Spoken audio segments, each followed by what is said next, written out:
Final game of the slate, we have the Tampa Bay Vipers at the LA Wildcats. The Vipers are now 1.5-point underdogs. They actually opened as 1.5-point favorites, but that quickly got bet to the other side. We have an over-under of 40. Sean, where are you with this game? So I have LA -4 here. I think both teams kind of saw, their DC destruction game kind of, move them a little too much the next week. And I think that's happening with Tampa Bay here. LA did look out of sync last week, but they had to fly east. They were without Spruce. I think we'll have to wait and see if Spruce is going to return this week. But, they've only had 1 week where they had Josh Johnson, Trey McBride, and Nelson Spruce active, and that was the game they put up the most points by any team this year. I think McBride and Spruce could be the best 1-2 wide receiver combo in the league. And Josh Johnson himself, he missed week 1 due to the thigh injury. He's been limited in practice.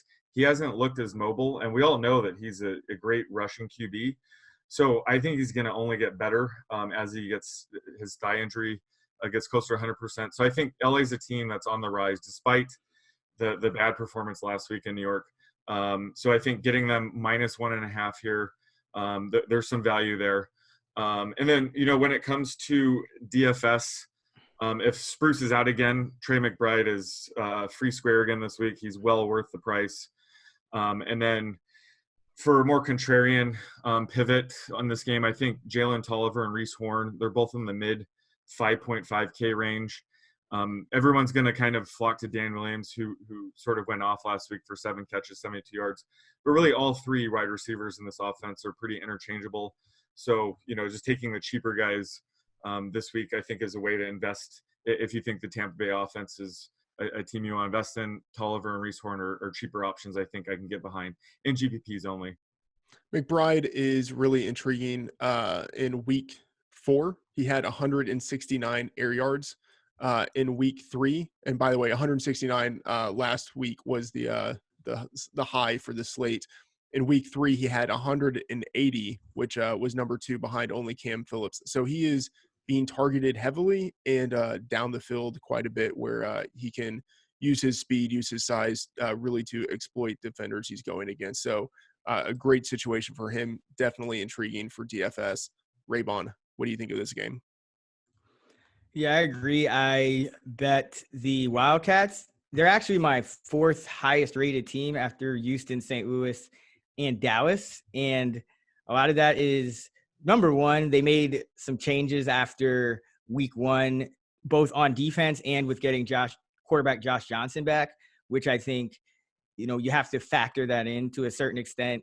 And then, you look at some of the teams that they played, in that stretch where they were still kind of getting their footing under them, and played Houston in week 1, played Dallas at getting Landry Jones back in week 2.